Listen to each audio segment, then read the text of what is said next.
ಜತನಪುರ ಒಂದು ಕಾಲದಲ್ಲಿ ಹಸಿರು ಉಸಿರಾಡುತ್ತಿದ್ದ ಊರು. ಆದರೆ ಕಳೆದ 2 ವರ್ಷಗಳಿಂದ ವರುಣದೇವ ಮುಖ ತಿರುಗಿಸಿದ್ದಾನೆ. ಭೂಮಿ ಬಾಯ್ಬಿಟ್ಟಿದೆ. ರೈತನ ಬದುಕು ಅತಂತ್ರವಾಗಿದೆ. ಊರ ಕೊನೆಯಲ್ಲಿರುವ ರಾಜಪ್ಪನ ಮನೆಯಲ್ಲಿ ಬಡತನ ಎಷ್ಟಿದೆ ಅಂದ್ರೆ ಅಲ್ಲಿ ಇಲಿಗಳು ಕೂಡ ಬರೋಕೆ ಹೆದರುತ್ತವೆ. ರಾಜಪ್ಪನಿಗೆ ವ್ಯವಸಾಯ ಬಿಟ್ರೆ ಬೇರೆ ಪ್ರಪಂಚ ಗೊತ್ತಿಲ್ಲ. ಆದ್ರೆ ಮಳೆ ಇಲ್ಲದೆ ಹೊಲದಲ್ಲಿ ಕಳೆ ಬೆಳೆಯೋಕ್ಕೂ ಆಗದ ಸ್ಥಿತಿ. ಬೆಳಗಿನ ಜಾವ 8 ಗಂಟೆ. ರವಿ ಕಾಲೇಜಿಗೆ ಹೋಗಲು ತಯಾರಾಗುತ್ತಿದ್ದಾನೆ. ಸರೋಜಾ ಅಡುಗೆ ಮನೆಯಲ್ಲಿ ಏನನ್ನೋ ಹುಡುಕುತ್ತಿದ್ದಾಳೆ. ಅಲ್ಲಿ ಅಕ್ಕಿ ಡಬ್ಬ ಖಾಲಿಯಾಗಿದೆ ಅಂತ ಅವಳಿಗೆ ಗೊತ್ತು. ಆದ್ರೂ ಯಾವುದೋ ಮೂಲೆಯಲ್ಲಿ 4 ಕಾಳು ಸಿಗಬಹುದಾ ಅನ್ನೋ ಆಸೆ. ದೇವ್ರೆ, ಎಂತ ಪರೀಕ್ಷೆ ಇದು. ಮಗ ಕಾಲೇಜ್ಗೆ ಹೋಗ್ಬೇಕು, ಬರೀ ಹಾಟೆಲಿಗೆ ಕಳಿಸೋದ್ ಹೇಗೆ? ನೆನ್ನೆ ರಾತ್ರಿನೇ ನಾವಿಬ್ರೂ ನೀರ್ ಕುಡ್ದು ಮಲ್ಗಿದ್ವಿ. ಆದ್ರೆ ಬೆಳೆಯೋ ಹುಡುಗನಿಗೆ ಹಸಿವಾಗಲ್ವಾ? ರೀ, ಏನ್ ಮಾಡೋದು? ಮನೇಲಿ ಇವತ್ತು ಗಂಜಿಗೂ ನುಚ್ಚಿಲ್ಲ. ರವಿ ಕಾಲೇಜ್ ಬ್ಯಾಗ್ ರೆಡಿ ಮಾಡ್ಕೋತಿದ್ದಾನೆ. ಅವ್ನಿಗೇನಾದ್ರೂ ತಿನ್ನೋಕ್ ಕೊಡ್ಬೇಕಲ್ವಾ? ಪಕ್ಕದ ಮನೇಲಿ ಸಾಲ ಕೇಳೋಣ ಅಂದ್ರೆ ಹೋದ್ವಾರ ತಂದಿದ್ದ ಹಿಟ್ಟನ್ನೇ ಇನ್ನು ವಾಪಸ್ ಕೊಟ್ಟಿಲ್ಲ. ನಾಚಿಕೆ ಆಗುತ್ತೆ ರೀ. ಗೊತ್ತು ಸರೋಜಾ, ನನಗೂ ಅದೇ ಬೆಂಕಿ ಎದೆ ಸುಡ್ತಿದೆ. ನನ್ನ ಸ್ವಾಭಿಮಾನಕ್ಕಿಂತ ಮಗನ ಹಸಿವು ದೊಡ್ಡದ್ ಕಣೆ. ನಾನು ರೈತ, ಅನ್ನದಾತ ಅಂತಾರೆ. ಆದ್ರೆ ಇವತ್ತು ನನ್ನ ಮಗನಿಗೆ ಅನ್ನ ಹಾಕೋ ಯೋಗ್ಯತೆ ನನಗಿಲ್ಲ. ನೀನು ಸುಮ್ನಿರು, ನಾನು ಈಗಲೇ ಹೋಗಿ ವ್ಯವಸ್ಥೆ ಮಾಡ್ತೀನಿ. ಎಲ್ಲಿಗೋಗ್ತೀರಾ ರೀ? ಊರಲ್ಲೇ ಬರಗಾಲ ಇದೆ. ಯಾರತ್ರ ದುಡ್ಡಿದೆ? ಜಮೀನ್ದಾರ್ ಗೌಡ್ರ ಹತ್ರ ಹೋಗ್ತೀನಿ. ಅವರು ಬಡ್ಡಿ ಜಾಸ್ತಿ ಕೇಳ್ತಾರೆ, ಬೈತಾರೆ, ಅವಮಾನ ಮಾಡ್ತಾರೆ. ಪರವಾಗಿಲ್ಲ, ಮಗನಿಗೆ ಊಟ ಸಿಗತ್ತೆ ಅಂದ್ರೆ ನಾನು ನಾಯಿ ಆಗೋಕ್ಕೂ ರೆಡಿ. ಅಪ್ಪ, ಬೇಡಪ್ಪ, ಗೌಡ್ರ ಹತ್ರ ಹೋಗ್ಬೇಡಿ. ಅವ್ರು ತುಂಬಾ ಕೆಟ್ಟವರು. ನಾನಿವತ್ತು ಕಾಲೇಜಲ್ಲಿ ಫ್ರೆಂಡ್ಸ್ ಲಂಚ್ ಬಾಕ್ಸಲ್ಲಿ ಸ್ವಲ್ಪ ತಿನ್ಕೋತೀನಿ. ನೀವು ಅವಮಾನ ಪಡಬೇಡಿ. ಇಲ್ಲ ಕಂದ, ನೀನು ಓದೋನು, ನಿನ್ನ ತಲೆ ಎತ್ತಿರಬೇಕು, ಬಗ್ಗಬಾರ್ದು. ಅಪ್ಪ ಇರೋದು ಕಷ್ಟಪಡಕ್ಕೆ. ನೀನು ಹೋಗಿ ಓದು. ರಾಜಪ್ಪ ನೇರವಾಗಿ ಗೌಡ್ರ ಮನೆ ಕಡೆ ನಡೆದ. ಅವನ ಪ್ರತಿಯೊಂದು ಹೆಜ್ಜೆಯೂ ಭೂಮಿಯ ಮೇಲೆ ಭಾರವಾಗಿತ್ತು.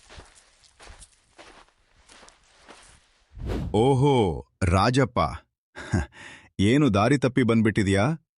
ಅಥವಾ ಆಕಾಶ ನೋಡಿ ಮಳೆ ಬರುತ್ತೆ ಅಂತ ಭವಿಷ್ಯ ಹೇಳೋಕೆ ಬಂದ್ಯಾ? ನಿನ್ನ ಹೊಲದಲ್ಲಿ ಹಲ್ಲಿಗಳು ಕಬಡ್ಡಿ ಆಡ್ತಿದಾವೆ. ನೀನು ಇಲ್ಲಿ ಏನ್ ಮಾಡ್ತಿದ್ಯಾ? ನಮಸ್ಕಾರ ಗೌಡ್ರೆ. ಮಳೆ ಬರೋ ಲಕ್ಷಣ ಕಾಣ್ತಿಲ್ಲ. ನನ್ನ ಬದುಕು ಒಣಗಿ ಹೋಗಿದೆ. ಮನೇಲಿ ಇಲಿಗೂ ಕೂಡ ಆಹಾರ ಇಲ್ಲ. ಮಗ ಕಾಲೇಜಿಗೆ ಹೋಗ್ಬೇಕು. ದಯವಿಟ್ಟು ಒಂದು 2,000 ರೂಪಾಯಿ ಸಾಲ ಕೊಡಿ. ಮಳೆ ಬಂದ್ಮೇಲೆ ಬೆಳೆ ಮಾರಿ ನಿಮ್ಮ ಪಾದದ ಹತ್ರ ಬಡ್ಡಿ ಸಮೇತ ಇಡ್ತೀನಿ. ಇವನು ಬರೀ 2,000 ಕೇಳಿದ್ರೆ ನನಗೇನ್ ಲಾಭ? ಜಾಸ್ತಿ ಸಾಲ ಕೊಟ್ಬಿಟ್ರೆ ತೀರ್ಸೋಕೆ ಆಗಲ್ಲ. ಆಗ ಇವನ ಜಮೀನು ಕಿತ್ಕೋಬಹುದು. 2,000 ರೂಪಾಯಿನಾ? ಲೇ ರಾಜಪ್ಪ, ಭಿಕ್ಷುಕನಿಗೂ ನಾನು 5,000ಕ್ಕಿಂತ ಕಮ್ಮಿ ಕೊಡಲ್ಲ. 2,000 ತಗೊಂಡು ಏನ್ ಮಾಡ್ತೀಯ? 2 ದಿನಕ್ಕೆ ಖಾಲಿ ಆಗತ್ತೆ. ಆಮೇಲೆ ಮತ್ತೆ ಬಂದು ನನ್ನ ಪ್ರಾಣ ತಿಂತೀಯಾ? ನೋಡು, ತಗೊಂಡ್ಮೇಲೆ ಒಂದ್ಸಲ ದೊಡ್ಡ ಮೊತ್ತ ತಗೋ. ಒಂದು 10,000 ರೂಪಾಯಿ ತಗೋ, ಆರಾಮಾಗಿ. ಅಯ್ಯೋ ಬೇಡ ಗೌಡ್ರೆ, 10,000 ಅಂದ್ರೆ ದೊಡ್ಡ ಮೊತ್ತ. ಅದಕ್ಕೆ ಬಡ್ಡಿ ಕಟ್ಟೋಕೆ ನನ್ನ ಹತ್ರ ಆಗಲ್ಲ. 2,000 ಸಾಕು. ನೋಡು, ನನ್ನ ಹತ್ರ ಚೌಕಾಶಿ ಮಾಡಬೇಡ. 10,000 ತೆಗಿಯೋದಿದ್ರೆ ತಗೋ, ಇಲ್ಲ ಅಂದ್ರೆ ಜಾಗ ಖಾಲಿ ಮಾಡು. ನನಗೆ ಬೇರೆ ಕೆಲ್ಸ ಇದೆ. ಮತ್ತೆ ಬಡ್ಡಿ ತಿಂಗಳಿಗೆ 10%. ಒಪ್ಪಿಗೆನಾ? ದೇವ್ರೆ, 10% ಬಡ್ಡಿ ಅಂದ್ರೆ ತಿಂಗಳಿಗೆ 1,000 ರೂಪಾಯಿ ಬಡ್ಡಿನೇ ಕಟ್ಟಬೇಕು. ಅಸಲು ತೀರೋದು ಯಾವಾಗ? ಆದ್ರೆ ಬೇರೆ ದಾರಿ ಇಲ್ಲ. ಮಗ ಉಪವಾಸ ಇದ್ದಾನೆ. ಸರಿ ಗೌಡ್ರೆ, ಕೊಡಿ. ನಿಮ್ಮ ಋಣ ಯಾವತ್ತೂ ಮರೆಯಲ್ಲ. ರಾಜಪ್ಪ 10,000 ರೂಪಾಯಿ ಸಾಲದ ಸುಲಿಗೆ ಸಿಲುಕಿದ. ಆ ದುಡ್ಡು ತಗೊಂಡು ಸೀದಾ ಸಂತೆ ಕಡೆ ಹೋದ. ಅಕ್ಕಿ ಬೇಳೆ ಮಗನಿಗೆ ಇಷ್ಟ ಅಂತ ಸ್ವಲ್ಪ ಬೆಲ್ಲದ ಮಿಠಾಯಿ ತಂದ. ರವಿ ಕಾಲೇಜ್ನಲ್ಲಿ ತುಂಬಾ ಬುದ್ಧಿವಂತ. ಅವನ ಸ್ನೇಹಿತ ಸಂಜು ಪೇಟೆಯ ಶ್ರೀಮಂತ ಸುರೇಶ್ ರಾವ್ ಅವರ ಮಗ. ಸಂಜುಗೆ ರವಿಯ ಪರಿಸ್ಥಿತಿ ಗೊತ್ತಿತ್ತು. ಒಂದು ದಿನ ಸಂಜೆ ರವಿ ಸಂಜು ಮನೆಗೆ ಹೋದಾಗ ಸುರೇಶ್ ರಾವ್ ಕಂಪ್ಯೂಟರ್ ಮುಂದೆ ಕೂತಿದ್ರು. ಬಾ ರವಿ, ಸಂಜು ಹೇಳ್ತಿದ್ದ ನೀನು ಮ್ಯಾಥ್ಸಲ್ಲಿ ತುಂಬಾ ಶಾರ್ಪ್ ಅಂತೆ. Very good. ನಿಮ್ಮಪ್ಪ ಹೇಗಿದ್ದಾರೆ? ಚೆನ್ನಾಗಿದ್ದಾರೆ ಅಂಕಲ್. ಆದ್ರೆ ಮಳೆ ಇಲ್ದೆ ಕಷ್ಟಪಡ್ತಿದ್ದಾರೆ. ರವಿಯ ಕಣ್ಣು ಸುರೇಶ್ ರಾವ್ ಅವರ ಕಂಪ್ಯೂಟರ್ ಪರದೆಯ ಮೇಲೆ ಬಿತ್ತು. ಅಲ್ಲಿ ಕೆಂಪು ಮತ್ತು ಹಸಿರು ಬಣ್ಣದ ಗೆರೆಗಳು ಮೇಲೆ ಕೆಳಗೆ ಓರ್ತಿದ್ವು. ಅಂಕಲ್, ಏನಿದು? ವಿಡಿಯೋ ಗೇಮ್ ತರ ಇದೆ. ನೀವೇನಾದ್ರೂ ಆಟ ಆಡ್ತಿದ್ದೀರಾ? ಇಲ್ಲ ರವಿ, ಇದನ್ನ ಶೇರ್ ಮಾರ್ಕೆಟ್ ಅಂತಾರೆ. ಇದು ಆಟ ಅಲ್ಲ, ಇದು ವಿಜ್ಞಾನ. ನೋಡು, ಇಲ್ಲಿ ಕಾಣ್ತಿರೋ ಪ್ರತಿಯೊಂದು ಹಸಿರು ಲೈಟ್ ಲಾಭ, ಕೆಂಪ್ ಲೈಟ್ ನಷ್ಟ. ಪ್ರಪಂಚದ ದೊಡ್ಡ ದೊಡ್ಡ ಕಂಪನಿಗಳ ಪಾಲುದಾರಿಕೆ ಇಲ್ಲಿ ಮಾರಾಟ ಆಗುತ್ತೆ. ಅಂದ್ರೆ ಇಲ್ಲಿ ದುಡ್ಡು ಮಾಡ್ಬೋದಾ ಅಂಕಲ್? ನಮ್ಮಪ್ಪ ಬೆಳಿಗ್ಗೆಯಿಂದ ಸಂಜೆವರೆಗೂ ಮಣ್ಣಲ್ಲಿ ದುಡಿತಾರೆ, ಆದ್ರೂ ದಿನಕ್ಕೆ 200 ರೂಪಾಯಿ ಸಿಗಲ್ಲ. ಇಲ್ಲಿ ಸುಮ್ಮನೆ ಕೂತು ದುಡ್ಡು ಮಾಡ್ಬೋದಾ? ನೋಡು ರವಿ, ಇದು ತುಂಬಾ ಮುಖ್ಯವಾದ ಪ್ರಶ್ನೆ. ದುಡ್ಡು ಮರದಲ್ಲಿ ಬೆಳೆಯಲ್ಲ, ನಿಜ. ಆದ್ರೆ ಬುದ್ಧಿವಂತಿಕೆ ಇದ್ರೆ, ತಾಳ್ಮೆ ಇದ್ರೆ, ಸರಿಯಾದ ಅಧ್ಯಯನ ಇದ್ರೆ ಈ ಕಂಪ್ಯೂಟರ್ ಪರದೆ ಮೇಲೆ ದುಡ್ಡು ಬೆಳೆಯುತ್ತೆ. ಇಲ್ಲಿ ಕಷ್ಟಪಟ್ಟು ದುಡಿಯೋದಕ್ಕಿಂತ ಸ್ಮಾರ್ಟ್ ಆಗಿ ದುಡಿಯೋದು ಮುಖ್ಯ. ಆದ್ರೆ ನೆನಪಿರ್ಲಿ, ಇದು ಜೂಜಾಟ ಅಲ್ಲ, ಸರಿಯಾಗಿ ಕಲಿಬೇಕು. ಅಂಕಲ್, ನನಗೆ ಕಲಿಸ್ತೀರಾ? ನನಗೆ ನಮ್ಮಪ್ಪನ ಸಾಲ ತೀರಿಸ್ಬೇಕು, ನಮ್ಮ ಬಡತನ ಹೋಗ್ಲಾಡಿಸ್ಬೇಕು. ನಾನು ಕಷ್ಟಪಟ್ಟು ಕಲಿತೀನಿ. ನಿನ್ನಲ್ಲಿ ಆ ಕಿಚ್ಚು ಕಾಣ್ತಿದೆ ರವಿ. ಸರಿ, ಇವತ್ತಿನಿಂದ ನೀನು ಮತ್ತು ಸಂಜು ಇಬ್ರೂ ನನ್ನ ಶಿಷ್ಯರು. ನಾನು ನಿಮಗೆ ಶೇರ್ ಮಾರ್ಕೆಟ್ ಅಂದ್ರೆ ಏನು, ಫಂಡಮೆಂಟಲ್ ಅನಾಲಿಸಿಸ್ ಅಂದ್ರೆ ಏನು, ಟೆಕ್ನಿಕಲ್ ಅನಾಲಿಸಿಸ್ ಅಂದ್ರೆ ಏನು ಅಂತ ಕಲಿಸ್ತೀನಿ. ರೆಡಿನಾ? Ready uncle.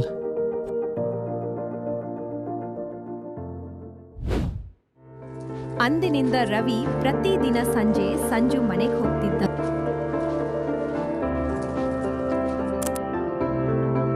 ಸುರೇಶ್ ರಾವ್ ಅವರಿಗೆ ಮಾರುಕಟ್ಟೆಯ ಏರಿಳಿತ, candle stick pattern, risk management ಎಲ್ಲವನ್ನೂ ಹೇಳಿಕೊಟ್ರು. ರವಿ ಹಸಿದ ಹುಲಿಯಂತೆ ಜ್ಞಾನವನ್ನ ನುಂಗಿದ.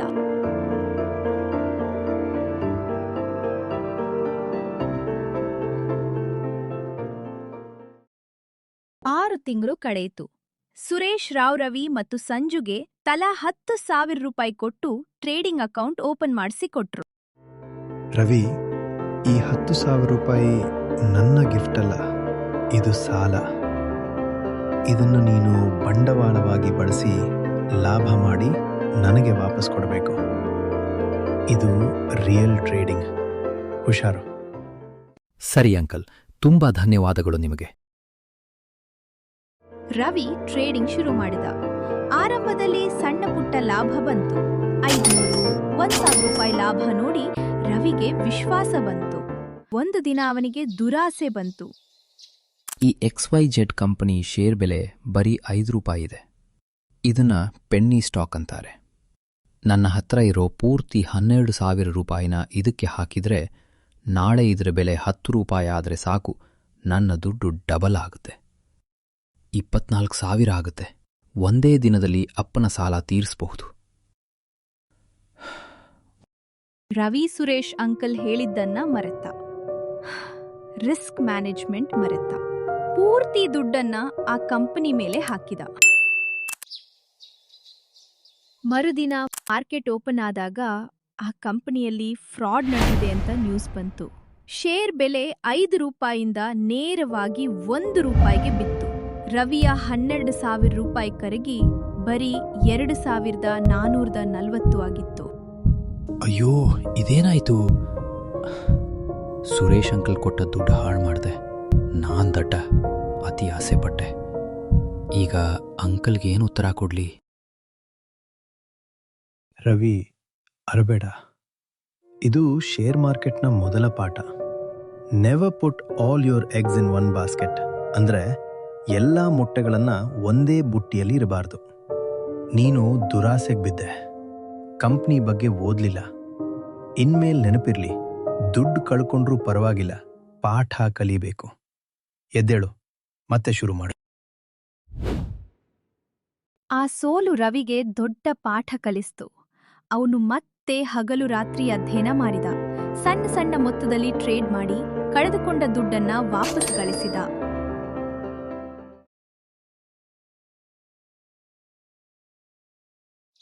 ಹೀಗೆ ಇತ್ತ 1.5 ವರ್ಷ ಕಳೆದಿತ್ತು. ರಾಜಪ್ಪನ ಸಾಲದ ಕತೆ ಹಾಗೇ ಇತ್ತು. ಬಡ್ಡಿ ಬೆಳೆದು ರಾಕ್ಷಸನಾಗಿತ್ತು. ಒಂದು ದಿನ ಬೆಳಿಗ್ಗೆ ಗೌಡ್ರು ರಾಜಪ್ಪನ ಮನೆ ಮುಂದೆ ಗೂಂಡಾಗಳ ಜೊತೆ ಇಳಿದ್ರು. ಏ ರಾಜಪ್ಪ, 1.5 ವರ್ಷ ಆಯ್ತು. ಅಸಲು 10,000, ಬಡ್ಡಿ ಚಕ್ರಬಡ್ಡಿ ಸೇರಿ 45,000 ಆಗಿದೆ. ಇವತ್ತು ಕೊಡ್ತೀಯಾ ಅಥವಾ ನಿನ್ನ ಗುಡಿಸಲು ಕಿತ್ತು ಹಾಕ್ಲಾ? ಗೌಡ್ರೆ, ದಯವಿಟ್ಟು ದೊಡ್ಡ ಮನಸ್ಸು ಮಾಡಿ. ಮಳೆ ಬಂದಿಲ್ಲ, ಬೆಲೆ ಇಲ್ಲ, ಇನ್ನು ಸ್ವಲ್ಪ ಟೈಮ್ ಕೊಡಿ. ಕತೆ ಹೇಳ್ಬೇಡ, ಇವತ್ತೇ ದುಡ್ಡು ಬೇಕು. ಇಲ್ಲ ಅಂದ್ರೆ ನಿನ್ ಪಾತ್ರೆ ಪಗಡೆ ಎಲ್ಲ ಹೊರಗೆ ಎಸೀತೀನಿ. ಏ ಹುಡುಗರು, ಸಾಮಾನೆಲ್ಲ ಆಚೆ ಹಾಕಿ. ಬೇಡ ಗೌಡ್ರೆ, ಕಾಲ್ಗೆ ಬೀಳ್ತೀನಿ, ಮರ್ಯಾದೆ ತಗಬೇಡಿ. ಅಷ್ಟ್ರಲ್ಲಿ ರವಿ, ಅವನ ಮುಖದಲ್ಲಿ ಭಯ ಇರಲಿಲ್ಲ. ಒಂದು ವಿಚಿತ್ರವಾದ ಧೈರ್ಯ ಮತ್ತು ಶಾಂತಿ ಇತ್ತು. ಅವನ ಕೈಯಲ್ಲಿ ಸ್ಮಾರ್ಟ್ ಫೋನ್ ಇತ್ತು. ಗೌಡ್ರೆ, ನಮಸ್ಕಾರ. ಗಲಾಟೆ ಮಾಡಬೇಡಿ. ಅಪ್ಪ ಸಾಲ ತಗೊಂಡಿದ್ದಾರೆ ನಿಜ. ಅದನ್ನು ವಾಪಸ್ ಕೊಡೋದು ನಮ್ಮ ಧರ್ಮ. ಎಷ್ಟು ದುಡ್ಡಾಗ್ಬೇಕು ಹೇಳಿ? ಏನೋ ಹುಡುಗ, ನೀನ್ ಕೊಡ್ತೀಯಾ? 45,000 ಆಗತ್ತೆ. ಇದೇನು ಆಟನಾ? ನಿನ್ನಪ್ಪನತ್ರ 45 ರೂಪಾಯಿ ಇಲ್ಲ. ನಿಮ್ಮ ಬ್ಯಾಂಕ್ ಅಕೌಂಟ್ ನಂಬರ್ ಹೇಳಿ, ಅಥವಾ ಫೋನ್ಪೇ ನಂಬರ್ ಕೊಡಿ, ಈಗಲೇ ಕಳಿಸ್ತೀನಿ. ಏನು, ಫೋನಲ್ಲೇ ದುಡ್ಡು ಕಳಿಸ್ತೀಯಾ? ನೋಡ್ತೀನಿ ನಿನ್ನ ತಾಕತ್ತು. ತಗೋ ನಂಬರ್. ರವಿ ಫೋನ್ನಲ್ಲಿ ಟಕ ಟಕ ಅಂತ ಒತ್ತಿದ. ಸುರೇಶ್ ಅಂಕಲ್ ಜೊತೆ ಸೇರಿ ಮಾಡಿದ ಟ್ರೇಡಿಂಗ್ ಲಾಭ ಅವನ ಅಕೌಂಟ್ನಲ್ಲಿತ್ತು. ಮರುಕ್ಷಣವೇ ಗೌಡ್ರ ಫೋನ್ಗೆ ಮೆಸೇಜ್ ಬಂತು. ಅರೆ, ದುಡ್ಡು ಬಂತಲ್ಲ, 45,000 ರೂಪಾಯಿ ಜಮಾ ಆಗಿದೆ. ಮೆಸೇಜ್ ಬಂದಿದೆ. ಲೋ ರಾಜಪ್ಪ, ನಿನ್ ಮಗ ಎಲ್ಲಿಂದ ತಂದ ಇಷ್ಟು ದುಡ್ಡು? ಕಳ್ಳತನ ಮಾಡಿದ್ನಾ ಅಥವಾ ಲಾಟ್ರಿ ಹೊಡೀತಾ? ರವಿ, ಸತ್ಯ ಹೇಳು, ಎಲ್ಲಿಂದ ಬಂತು ದುಡ್ಡು? ಯಾರಾದ್ರೂ ಕೊಟ್ರೇನೋ? ನಾವು ಉಪವಾಸ ಇದ್ರೂ ಪರವಾಗಿಲ್ಲ, ಕದ್ದ ದುಡ್ಡು ಬೇಡ ಕಣಪ್ಪ. ಇಲ್ಲಪ್ಪ, ನಾನು ಕಳ್ಳತನ ಮಾಡಿಲ್ಲ. ಇದು ನನ್ನ ಬುದ್ಧಿವಂತಿಕೆಯ ದುಡ್ಡು. ನಾನು ಸುರೇಶ್ ಅಂಕಲ್ ಹತ್ರ ಶೇರ್ ಮಾರ್ಕೆಟ್ ಕಲ್ತಿದ್ದೆ. ಅಲ್ಲಿ ಹೂಡಿಕೆ ಮಾಡಿ ದುಡ್ಡು ಮಾಡಿದ್ದೀನಿ. ಇದು ನನ್ನ ಸ್ವಂತ ಸಂಪಾದನೆ. ಗೌಡ್ರೆ, ನಿಮ್ ಲೆಕ್ಕ ಚುಕ್ತಾ ಆಯ್ತು. ಇನ್ಮೇಲೆ ನಮ್ಮನೆ ಕಡೆ ಬರ್ಬೇಡಿ. ಊರ ಜನರೆಲ್ಲ ಬೆರಗಾಗಿ ನೋಡಿದ್ರು. ರಾಜಪ್ಪನಿಗೆ ಮಗನ ಬಗ್ಗೆ ಹೆಮ್ಮೆ ಮತ್ತು ಆಶ್ಚರ್ಯ ಒಟ್ಟಿಗೆ ಆಯಿತು. ಸಾಲ ತೀರಿಸಿದ ಮೇಲೆ ರವಿಯ ಆತ್ಮವಿಶ್ವಾಸ ಹೆಚ್ಚಾಯಿತು. ಕೆಲವು ತಿಂಗಳ ನಂತರ ರವಿ ನ್ಯೂಸ್ ಓದ್ತಿದ್ದಾಗ ಒಂದು ಸುದ್ದಿ ನೋಡಿದ. ವಿಶ್ವ ಮಾರುಕಟ್ಟೆಯಲ್ಲಿ ಆರ್ಥಿಕ ಕುಸಿತ, ಬಿಟ್ಕಾಯಿನ್ ಬೆಲೆ ಪಾತಾಳಕ್ಕೆ. ಎಲ್ಲೂ ಭಯಪಟ್ಟು ಬಿಟ್ಕಾಯಿನ್ ಮಾರ್ತಿದ್ರು. ಟಿವಿ ಚಾನೆಲ್ಗಳಲ್ಲಿ ಬಿಟ್ಕಾಯಿನ್ ಮುಗೀತು, ಇನ್ನು ಏಳಲ್ಲ ಅಂತ ಬಡ್ಕೋತಿದ್ರು. ಆದ್ರೆ ರವಿಗೆ ಸುರೇಶ್ ಅಂಕಲ್ ಹೇಳ್ಕೊಟ್ಟಿದ್ದ ಒಂದು ಬ್ರಹ್ಮವಾಕ್ಯ ನೆನ್ಪಾಯ್ತು. Be greedy when others are fearful. ಅಂದ್ರೆ ಜನ ಯಾವಾಗ ಭಯ ಪಡ್ತಾರೋ ಆಗ ನಾವು ದುರಾಸೆ ಪಡ್ಬೇಕು. ಇದ್ರ ಬಗ್ಗೆ ರವಿ ಸಂಜು ಜೊತೆ ಚರ್ಚೆ ಮಾಡಿದ. ಸಂಜು, ನೋಡು, ಬಿಟ್ಕಾಯಿನ್ ಬೆಲೆ ಈಗ 15 ಲಕ್ಷದಿಂದ 5 ಲಕ್ಷಕ್ಕೆ ಬಿದ್ದಿದೆ. ಜನ ಹೆದರಿ ಮಾರ್ತಿದ್ದಾರೆ. ಆದರೆ ಇದರ ಟೆಕ್ನಾಲಜಿ ಸ್ಟ್ರಾಂಗ್ ಇದೆ. ಇದು ಮತ್ತೆ ಏಳುತ್ತೆ. ನನ್ನ ಹತ್ರ ಇರೋ ಉಳಿತಾಯದ ದುಡ್ಡು 3 ಲಕ್ಷ ಇದೆ. ಅದರಲ್ಲಿ ನಾನು ಬಿಟ್ಕಾಯಿನ್ ತಗೋತೀನಿ. ರವಿ, ಹುಷಾರು. ಪೂರ್ತಿ ಹೋದ್ರೆ ಅಂಕಲ್ ಬೈತಾರೆ. ರಿಸ್ಕ್ ತಗೊಳ್ಳದೇ ಇದ್ರೆ ಲೈಫಲ್ಲಿ ಮುಂದೆ ಬರೋಕೆ ಆಗಲ್ಲ ಸಂಜು. ಇದು ಕ್ಯಾಲ್ಕುಲೇಟೆಡ್ ರಿಸ್ಕ್. ಹಾಗೂ ನಾನು ಇದ್ರ ಬಗ್ಗೆ ಕಂಪ್ಲೀಟ್ ರಿಸರ್ಚ್ ಮಾಡಿದ್ದೀನಿ. ರವಿ ಧೈರ್ಯ ಮಾಡಿ ಬಿಟ್ಕಾಯಿನ್ ತಗೊಂಡ. 3 ತಿಂಗಳು ಕಳೀತು. ಒಂದು ದಿನ ಬೆಳಿಗ್ಗೆ ರವಿ ಎದ್ದು ತನ್ನ ಲ್ಯಾಪ್ಟಾಪ್ ಆನ್ ಮಾಡಿದ. ಚಾರ್ಟ್ ನೋಡಿದ. ಅವನ ಕಣ್ಣುಗಳು ಅಗಲವಾದವು. ಹೃದಯ ಜೋರಾಗಿ ಬಡ್ಕೊಳ್ತು. ಬಿಟ್ಕಾಯಿನ್ ಬೆಲೆ ರಾಕೆಟ್ ತರ ಏರಿತ್ತು. 5 ಲಕ್ಷ ಇದ್ದದ್ದು ಈಗ 50 ಲಕ್ಷ ಆಗಿತ್ತು. ರವಿ ಹಾಕಿದ್ದ 3 ಲಕ್ಷ ಈಗ 30 ಲಕ್ಷ ಆಗಿತ್ತು. ಅಷ್ಟೇ ಅಲ್ಲ, ಅವನ್ ಮಾಡಿದ್ದ ಬೇರೆ ಹೂಡಿಕೆಗಳು ಲಾಭ ಕೊಟ್ಟಿದ್ವು. ಒಟ್ಟು ಅವನ ಹತ್ರ ಈಗ 50 ಲಕ್ಷಕ್ಕೂ ಹೆಚ್ಚು ಆಸ್ತಿ ಇತ್ತು. ಅಮ್ಮ, ಅಪ್ಪ, ಇಲ್ಲಿ ಬನ್ನಿ, ಬೇಗ ಬನ್ನಿ. ನಾವು ಗೆದ್ವಿ, ಬಡತನ ಸೋಲ್ತು. ಏನಾಯ್ತು ಕಂದ, ಯಾಕೀಗೆ ಕುಣಿತಿದೀಯಾ? ಅಪ್ಪ ನೋಡಿ, ಇಲ್ಲಿ ಈ ನಂಬರ್ ನೋಡಿ. ನಿಮ್ಮ ಮಗ ಈಗ ಕೋಟ್ಯಾಧಿಪತಿಯಾಗೋ ದಾರಿಯಲ್ಲಿದ್ದಾನೆ. ಈ ಕಂಪ್ಯೂಟರ್ ನಮಗೆ 1/2 ಕೋಟಿ ದುಡ್ಡು ಕೊಟ್ಟಿದೆ. ನಮ್ಮ ಸಾಲ, ಬಡತನ, ಹಸಿವು ಎಲ್ಲ ಇವತ್ತಿಗೆ ಮುಗೀತು. ನಿಜಾನಾ ಕಂದ, ನಮಗ್ ಮೋಸ ಆಗಲ್ವಾ? ಇಲ್ಲಮ್ಮ, ಇದು ನಿಜ. ಈಗಲೇ ಈ ದುಡ್ಡನ್ನು ಬ್ಯಾಂಕ್ಗೆ ಹಾಕ್ತೀನಿ. ಇನ್ಮೇಲೆ ನೀವು ಕಷ್ಟಪಡೋದು ಬೇಡ. ರವಿ ಆ ದುಡ್ಡನ್ನ ಸುಮ್ನೆ ಖರ್ಚು ಮಾಡ್ಲಿಲ್ಲ. ಅವನು ಒಂದು ಪಕ್ಕಾ ಪ್ಲಾನ್ ಮಾಡಿದ. ಊರಿಗೆ ಒಂದು ಸೋಲಾರ್ ಪಂಪ್ ಹಾಕಿಸಿದ. ಇದರಿಂದ ಕೆರೆಯ ನೀರು ಎಲ್ಲರ ಹೊಲಕ್ಕೂ ಬರೋ ಹಾಗೆ ಆಯ್ತು. ಹಾಗೂ ತನ್ನ ಅಪ್ಪನಿಗೆ ಹೊಸ ಟ್ರ್ಯಾಕ್ಟರ್ ಕೊಡಿಸಿದ.